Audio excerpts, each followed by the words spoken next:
Madame, Monsieur, bonsoir. La guerre au Moyen-Orient, une tragédie sans fin.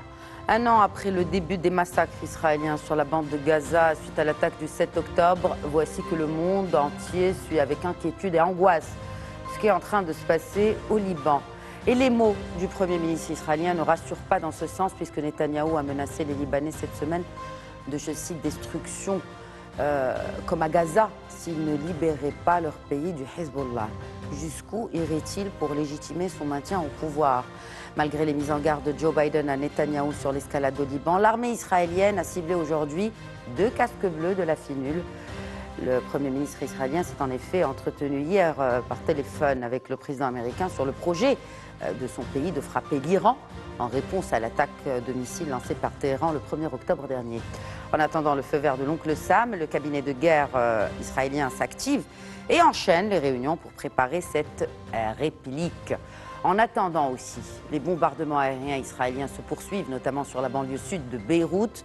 En réponse, les combattants du Hezbollah ont tiré des dizaines de roquettes vers Israël tout en repoussant, selon eux, à 2 reprises des troupes israéliennes qui tentaient de s'infiltrer dans le sud du Liban. Pour ce qui est du terrain diplomatique, pourquoi les efforts d'intermédiation semblent ou sont aussi timides? Rappelons aussi qu'aujourd'hui, une frappe israélienne sur une école de Gaza a fait 28 morts, ce qui porte le bilan de cette guerre contre le Hamas à Gaza à plus de 42 000 morts et des dizaines de milliers de blessés. J'accueille pour le débat ce soir l'enseignant analyste en stratégie internationale, professeur Nezar Dardabi. Bonsoir et bienvenue sur ce plateau. Bonsoir, merci de l'invitation. Merci à vous de l'accepter. Se joint à nous depuis Al-Quds le professeur de sciences politiques à l'université d'Al-Quds, professeur Amjad Chihab. Bonsoir et merci de vous joindre à nous. Oui, bonsoir à vous, à votre invité, à tous les téléspectateurs sur votre chaîne. Marhaba. Alors la frappe israélienne aujourd'hui sur l'école de Gaza fait 28 morts, nouveau bilan 42 065 morts. Pourquoi aujourd'hui Israël intensifie ses opérations militaires, notamment dans le nord? Professeur Dardabi. Comme vous l'avez dit Khadija, le bilan est accablant de plus de 40 000 morts au crédit de l'armée israélienne. C'est un bilan qui n'est pas justifié par rapport aux objectifs de guerre initiaux. Israël actuellement est en train de profiter d'une fenêtre d'opportunité par rapport au poids des États-Unis avec l'élection américaine qui est en vue. Et on va dire le rôle protocolaire que joue actuellement Biden. Biden n'a aucun pouvoir de pression, ni sur Netanyahou, ni sur l'État israélien. Netanyahou en profite, en plus des différents fronts au niveau du sud Liban, où l'armée israélienne est en train, d'après les informations que nous avons, en train de préparer une incursion militaire. Et actuellement, Israël profite de ce vide médiatique parce que très peu de médias, très peu d'observateurs internationaux s'intéressent aux campagnes de bombardement au niveau de Gaza, au niveau de la région de Jabalia, où actuellement 400 000 civils sont pris en otage, avec des morts quotidiens, avec un désintérêt de l'opinion internationale au vu du contexte international où on attend plus la riposte d'Israël par rapport à l'attaque iranienne que ce qui se passe réellement au quotidien au niveau de la bande de Gaza. Au niveau de la bande de Gaza et surtout avec une population, vous l'avez dit, prise en otage sous les bombardements israéliens. Selon d'ailleurs une agence des droits de l'homme, plus de 50 000 enfants gazaouis pourraient être non accompagnés dans la bande de Gaza. Un mot, professeur Chihab, sur cette tactique israélienne d'intensifier les bombardements sur le nord de la bande. Oui, ils cherchent à faire des nettoyages ethniques au nord, parce qu'ils ont un plan d'annexer 40% de la superficie de la bande de Gaza. Ils ont déjà fait une zone de sécurité à peu près de largeur de 1 km sur toutes les frontières de bande de Gaza.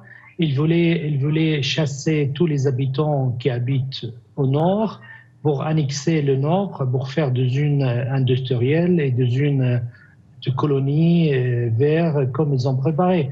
Ils sont en train d'appliquer à la lettre tout ce qu'ils ont dit il y a quelques mois sur les cabinets gouvernementaux. Et le chiffre 42 000, c'est le chiffre des martyrs, le chiffre des habitants tués, identifiés. C'est-à-dire le chiffre, il est beaucoup plus qu'aux 42 000. Surtout, il y a des dizaines de milliers des Palestiniens qui sont morts sous le combre des maisons qui étaient détruites et qui sont toujours en train de se faire bombarder. Parce qu'après 12 mois des agressions, de massacres, de carnage, il n'y a plus de cibles militaires. Mais malgré tout ça, ils continuent à bombarder de droite à gauche. Il n'y a plus de cibles militaires, mais on continue de tirer quand même des missiles de la bande vers Israël. Non, c'était juste des tirs, des symboliques, de roquettes. Les roquettes, voilà. Les roquettes n'ont jamais fait de dégâts humains du côté israélien. Ce qui fait des dégâts humains, ce sont les attaques au couteau. Professeur Chihab, je me permets de vous interrompre, peut-être un commentaire sur cette attaque, la dernière en date, celle d'hier, qui a fait finalement la victime a succombé à ses blessures. Il y a eu cette attaque dans la ville de Hadera, dans le nord d'Israël. Donc ces petites attaques sont éparses, mais elles marquent quand même une certaine résistance dans le territoire israélien. Il y a eu aussi 2 arrestations aujourd'hui de 2 personnes. Oui, tout à fait, mais c'est des attaques individuelles, c'est pas des attaques de Hamas. Voilà, c'est des ripostes au massacre, au carnage, que les gens voient, que le peuple palestinien se fait massacrer. C'est des attaques individuelles, comme une riposte, mais ce n'est pas d'une machine de travail de Hamas. Je pense qu'il y a une exagération de la capacité de mouvement de Hamas. Aujourd'hui, le mouvement de Hamas ne représente aucun danger pour l'État d'Israël aujourd'hui. Mais ils cherchent des prétextes juste parce qu'ils ont une idéologie sur le sionisme qui voulait annexer tous les territoires de Palestine. Qu'en est-il de la situation en Cisjordanie? Puisqu'on parle justement d'annexion, qu'en est-il de la situation aujourd'hui en Cisjordanie, la veille du premier vendredi qui marque les 1 an des attaques du 7 octobre? Quelle est aussi l'ambiance à Al-Quds, où vous vous trouvez actuellement, professeur Chihab? Tout à fait. Ils ont annexé à peu près la majorité. Représente à peu près 62% de la superficie totale de la Cisjordanie. Il est annexé implicitement. Il reste juste de l'annexer officiellement. La zone B, à peu près, il y a 30%. On parle à peu plus de 90% de territoire de Cisjordanie. Elle est annexée réellement sur le terrain. Il y a 800 000 colons en Cisjordanie et il y a à peu près 40 000 colons armés. Il y a une véritable armée de colons en Cisjordanie. Sur les critères politiques et juridiques, il n'y a aucun espoir sur les données sur le terrain de créer un État palestinien. C'est la réalité sur le terrain. Et en plus, les agressions de colons, c'est quotidien. La continuation, l'accélération de construction de colonies, ça continue. Le reste des territoires qui restent sur la Cisjordanie. Et ils sont en train de liquider chaque jour incursions militaires, destruction d'infrastructures. Tout à l'heure, il y avait sur Naples, sur Jenin, sur Salfi, Tobas, Tulkarem, avec une impuissance totale de l'autorité palestinienne, avec une coopération militaire. Et hier, ils ont assassiné 5 militants armés à Naples au cœur de la journée, au centre-ville, dans le marché, devant tout le monde. Je pense moi qu'elle cherche à tout moyen de liquider la cause palestinienne, de réduire la cause palestinienne à une cause humanitaire. Est-ce qu'il y a des dispositifs particuliers à la veille de ce vendredi, professeur Chihab, à Al-Quds? Oui. Non, tout à fait. Ils font du blocage pour les Palestiniens, de ne pas bouger parce que c'est une fête religieuse de Kippour et que le font chaque année, vendredi et samedi. tous les territoires palestiniens sont bloqués devant les Palestiniens. Ils ne peuvent pas circuler durant les 2 jours, malgré qu'il y a à peu près 550 barrages militaires en Cisjordanie. Très bien. Bon, vous l'avez dit tout à l'heure, professeur Derdavi, on ne parle plus de Gaza. Ça s'est normalisé un peu, hein, des massacres qui sont perpétués chaque jour depuis plus de 365 jours. Et ça a été confirmé même dans le compte-rendu de cet appel de 30 minutes d'hier entre le président américain Joe Biden et le Premier ministre israélien Benjamin Netanyahou, où les États-Unis se contentent de mettre en garde Israël contre un nouveau Gaza au Liban. Est-ce qu'on se dirige déjà vers ce scénario, selon vous, compte tenu de l'évolution des choses? On a entendu incursion terrestre, les bombardements n'arrêtent pas, commencent à avancer un peu plus vers le nord, ça ne se limite pas à la frontière sud et au sud de Beyrouth. Est-ce qu'on se dirige vraiment vers un scénario bis, Gaza bis au Liban? Clairement, dans son obsession guerrière, Netanyahou, comme j'ai dit tout à l'heure, profite d'une fenêtre d'opportunité politique. Politique au niveau international. On sait que les États-Unis sont la seule force de pression potentielle qui peut calmer un peu les ardeurs de l'armée israélienne. On sait que les élections américaines vont se dérouler d'ici 1 mois et il profite de cette période propice pour atteindre non pas des objectifs politiques, mais plutôt des objectifs militaires. Lesquels? Clairement, c'est porter un coup supérieur sur le Hezbollah. On sait que le Hezbollah... La tête du Hezbollah a été éliminée. Mais ce n'est pas suffisant. Pourquoi ce n'est pas suffisant? Pour Netanyahou et pour l'armée israélienne, il faut que toute menace du Hezbollah soit annihilée. Est-ce que c'est réaliste? Est-ce qu'on peut annihiler, est-ce qu'on peut mettre un terme au Hezbollah ou au Hamas? C'est la même question que vous avez dit pour le Hamas. Un des objectifs annoncés d'Israël, c'est d'anéantir, de neutraliser définitivement le Hamas. Sauf que le Hamas, c'est une résistance. On ne peut pas anéantir une force de résistance. Et le Hezbollah? On peut, que ce soit le Hamas ou le Hezbollah, on peut décapiter des têtes, on peut tuer des responsables. Israël a eu beaucoup de succès dernièrement, grâce notamment à ses capacités de renseignement. Ils ont porté un coup très dur au Hezbollah, mais sauf que une force de résistance va continuer à survivre, tout simplement parce que la cause est supérieure. La cause est supérieure aussi. Et il faut savoir que et l'appui iranien aussi. Et il faut savoir que le Hezbollah continue de bénéficier d'un arsenal très important. Oui.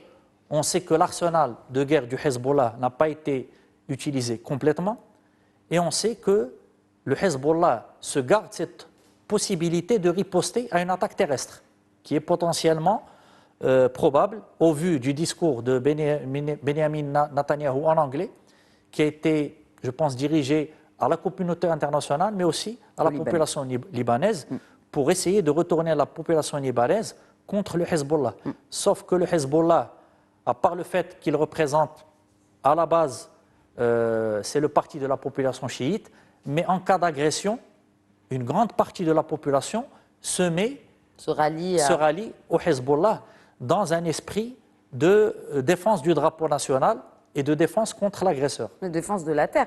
Vous avez parlé tout à l'heure justement du service de renseignement israélien.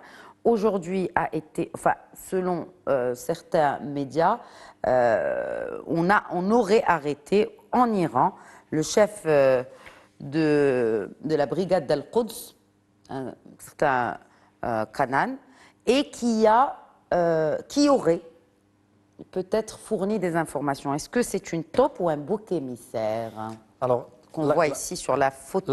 La question se pose. On n'a pas beaucoup plus d'informations, sauf qu'on sait que dans le domaine du renseignement et des leviers pour essayer d'avoir de l'information, on connaît le célèbre acronyme américain qui est MICE, qui est Money, Idéologie, Compromission and Ego. Ça veut dire que quand on veut retourner une personne, quand on veut avoir un agent double, soit on joue sur le levier classique qui est l'argent. Toute personne humaine peut être à un moment ou à un autre intéressée, corruptible. Et ça peut exister dans n'importe quel camp.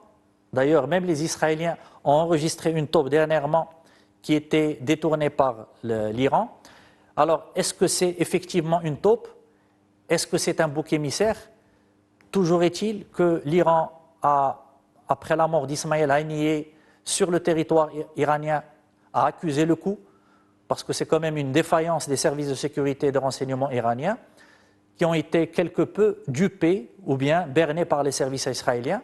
Et dans pareil cas, on essaie toujours de trouver soit une taupe, soit un bouc émissaire par rapport pour satisfaire l'opinion publique. Alors, est-ce que ça a le résultat escompté ou ça peut justement pousser l'opinion publique à une certaine méfiance, voire même une défiance vis-à-vis de ce mouvement, de ce régime Alors, il faut plus savoir largement iranien? Il faut savoir que dans l'histoire militaire, dans tous les conflits, on a toujours connu des taupes.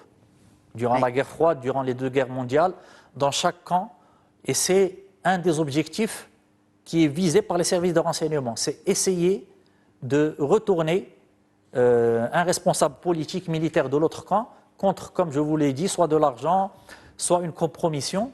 Et en fait, ça peut aussi servir comme bouc émissaire pour essayer d'expliquer les défaillances. Il ne faut pas oublier que les services de renseignement israéliens ont aussi fait l'objet d'une défaillance très importante lors de l'attaque du 7 octobre. Qui est-ce qui a été visé par une partie des médias? C'est directement Benyamin Netanyahou. Oui, absolument. Et peut-être que cet acharnement, c'est une façon pour lui de répondre à cette attaque qui vise peut-être pas sa compromission, mais sa vulnérabilité et son laisser-aller par rapport à certaines alarmes qui auraient été tirées par les services de renseignement de son pays.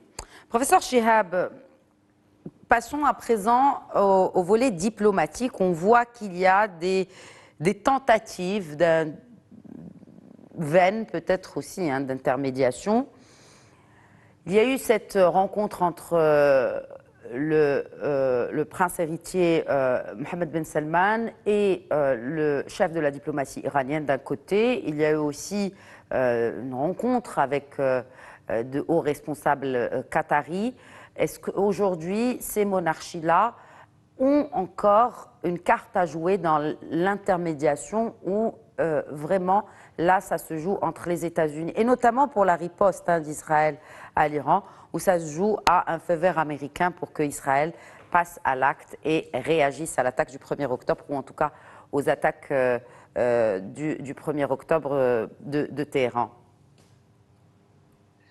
Tout à fait. La visite du ministre des Affaires étrangères iranien essaye d'avertir l'Arabie saoudite, aussi les Qatar, où ils ont des bases militaires américaines, de coopérer ou il y aura des attaques à partir des territoires arabes d'une manière. Aussi, il y a le 5 octobre, tout le monde le sait presque, qu'il y a eu la première explosion nucléaire sur terrain iranien.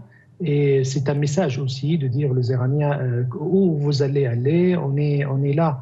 Parce que les attaques, le feu vert, je ne sais pas si vous le savez, le feu vert est donné par les États-Unis aux Israéliens de faire le frappe. Et actuellement, là, à cette heure-là, il y a des réunions de sécurité des cabinets gouvernementaux israéliens de discuter cette question. La réunion a commencé à 20h. À l'heure de Jérusalem. Je pense que ça va durer jusqu'à encore 1 heure ou 2 heures. Après, on va avoir une petite conférence de savoir si la frappe aura lieu dans les heures à venir ou peut-être dans les jours à venir. Mais la question de visite de ministre des Affaires étrangères, parce que tout le monde sait qu'ils vont aller riposter, mais la taille, la quantité, les moyens qu'ils vont utiliser pour faire des frappes, est-ce que ça va toucher des lieux stratégiques, ça va toucher des centrales nucléaires, ça va toucher sur les réserves, sur les bases de pétroliers ou quelque chose comme ça. Mais les Iraniens, ils ont averti qu'ils peuvent fermer le passage de Hormuz, ils peuvent bloquer aussi l'exportation du pétrole et qu'on sait très bien que ça se passe à peu près entre 20 et 25% des ventes des pétroles sur le niveau mondial qui est au Proche-Orient. C'est quelque chose de très, très important. Il y a aussi toutes les bases militaires américaines sur la ligne, ligne de mire iraniens. Ils ont la capacité de frapper si les Américains interviennent directement. Et aussi, en même temps, ils ont expliqué que par rapport au soutien de Hezbollah, il y a une occupation, donc il y a un règlement, donc ils essayent de faire une tentative d'avoir un scénario politique, mais les Américains, les Israéliens ne veulent pas. Surtout un cessez-le-feu sur la bande de Gaza et ça va être suivi par un cessez-le-feu aussi au sud Liban et que l'offensive terrestre israélienne qui a commencé depuis 10 jours a complètement échoué parce que le titre d'offensive terrestre c'était limité et concentré. Limité, ça n'a pas marché, concentré, ça n'a pas marché. Ils ont entré à peu près 800 mètres à l'intérieur du territoire libanais. Et il y a encore des tentatives. Aujourd'hui, ils ont échoué aussi d'entrer vers la mer du sud du Liban. Aussi, ça n'a pas marché. Les combattants de Hezbollah, ils ont réussi à détruire 5 chars israéliens de type de Merkava. Jusqu'à maintenant, toutes les données montrent qu'Israël réussit toujours à faire entrer en guerre, mais il ne réussit pas de terminer ou avoir les moyens de sortir de cette guerre. Les cauchemars de 1982 et surtout la défaite en l'an 2000 par le Hezbollah, aussi le cauchemar de 2006 aussi, avec l'échec d'offensive terrestre israélien 2006 qui a rendu un grand service à Hezbollah et Hezbollah est devenu très populaire depuis 2006 et il a développé, il commence à contrôler, à dominer la scène politique au Liban et grâce aux échecs des Israéliens. Aujourd'hui, si Israël cherche à désarmer le Hezbollah et avoir un scénario politique où cherche à appliquer la résolution 1701 qui cherche depuis des mois et des mois à l'appliquer avec le Hezbollah, c'est possible s'il y aura une coopération, avoir un scénario politique par rapport à la question palestinienne ou par rapport au moins sur la bande de Gaza qu'Israël cherche à annexer 40% et revenir à occuper, à coloniser la bande de Gaza. Je pense que c'est un peu compliqué parce que Netanyahou ne peut pas reculer aujourd'hui. Il est trop avancé pour reculer et il est tombé dans le piège qui cherche à avoir pas de succès tactique jusqu'à maintenant. Il a réussi à avoir beaucoup de succès tactique, mais il cherche à arracher une victoire stratégique. Une victoire stratégique avec les Palestiniens, ça n'a pas marché parce que l'offensive depuis 12 mois, avec objectif stratégique, c'est de libérer les otages israéliens, toujours ils sont avec le Hamas, et aussi d'éradiquer le mouvement de Hamas. C'est une mission impossible. Et ils cherchent à faire un autre front avec le Liban, c'est avec le même objectif, éradiquer le Hezbollah ou désarmer le Hezbollah et réduire le parti de Hezbollah à une petite partie faible au Liban. Et ça, c'est peut-être, il va rendre un grand service au Hezbollah parce que le Hezbollah il devient de plus en plus populaire, pas seulement au Liban, mais dans le monde arabe. C'est pareil, il va aller attaquer aussi l'Iran. Si l'Iran a les capacités de faire beaucoup de mal, surtout son programme nucléaire, ça marche très bien. Si on admet en parlant de programme nucléaire, il nous reste une minute, professeur Chihab, et je vous pose la question, je pose la question à mes deux invités distingués ce soir. Galland déclare: notre frappe sera précise et mortelle. L'Iran ne comprendra pas ce qui lui arrive. Que visera Israël si elle passe à l'acte et réplique à l'attaque du 1er octobre, ou en tout cas aux attaques du 1er octobre, des missiles, des 200 missiles qui ont été tirés depuis l'Iran vers les territoires israéliens? Alors il y a 3 cibles identifiées, soit comme le professeur Chihab en a parlé, ce sont les capacités de développement de l'arme nucléaire de l'Iran. On le sait, ce sont des sites normalement tenus secrets qui sont enfuis à des dizaines, des centaines de mètres sous sol. D'après les experts, Israël n'a pas les capacités pour faire une frappe autonome toute seule contre ces sites. Pourquoi? Parce que d'abord, il faut que les avions de chasse et les bombardiers traversent plus de 1000 km dans un espace aérien en survolant des pays arabes comme la Jordanie, l'Irak ou d'autres pays. L'Arabie Saoudite, par exemple. Donc, je ne pense pas à l'Arabie Saoudite. Non, pas l'Arabie Saoudite. Ils ont les moyens d'anticiper, donc plutôt, je dirais, vers la Jordanie ou l'Irak. Alors déjà, l'attaque va être anticipée. Et deuxièmement, ils n'ont pas les armements nécessaires, les missiles ciblés, pour détruire d'abord la surface et avoir des bombes et des missiles qui vont pénétrer dans les sous-sols et porter un coup suffisant pour anéantir complètement la menace des armes nucléaires iraniennes. Le deuxième cas, ce sont les systèmes de défense israéliens. Et le troisième cas, ce sont les capacités de l'Iran au niveau de ses centrales pétrolières. Mais ça va engendrer peut-être une crise pétrolière au niveau mondial que les États-Unis actuellement n'ont pas le pouvoir économique de supporter. Et les pays du Golfe lobbyent justement là-dessus, comme l'a évoqué tout à l'heure professeur Chihab. Il y a une pression pour ne touche pas. Si les installations pétrolières iraniennes sont touchées, automatiquement celles des pays du Golfe vont l'être aussi. Et donc là, ça risque de créer vraiment par extension, une réelle... le détroit d'Ormuz qui va constituer un blocage de tout le commerce des hydrocarbures à travers le monde. Professeur Chihab, un dernier mot sur l'escalade. Non, je pense qu'ils vont frapper, mais ils vont frapper une frappe avec des cibles modérées, comme l'a dit Biden. Je vous donne un feu vert, selon les informations qu'on a eues par des voies diplomatiques, et surtout françaises. Et une frappe modérée avec des sites juste pour garder l'image qu'Israël est toujours forte, et aussi de dire qu'on a la capacité de dissuasion, parce qu'on ne va pas passer la riposte iranienne sans riposte, mais je ne pense pas que ça peut aller jusqu'à une guerre régionale. Surtout, tous les pays de Golfe sont contre qu'il y aura une guerre régionale parce qu'ils sont très inquiets. Ils sont en voie de développement économique, ils ont des projets, ils ont des intérêts, mais en même temps, ils veulent que leurs intérêts aussi qu'il y aura une solution politique et qu'ils savent très bien que le gouvernement israélien d'extrême droite ne cherche pas du tout à un scénario politique, mais il cherche... Ni la paix d'ailleurs. Ni encore moins la paix. Merci. Merci professeur Chihab, merci d'avoir été avec nous depuis Al-Quds ce soir. Merci beaucoup. Et merci à vous. Merci à vous aussi, professeur Derdabi. Voilà, c'est la fin de cet épisode de Questions d'actu. Très bonne soirée.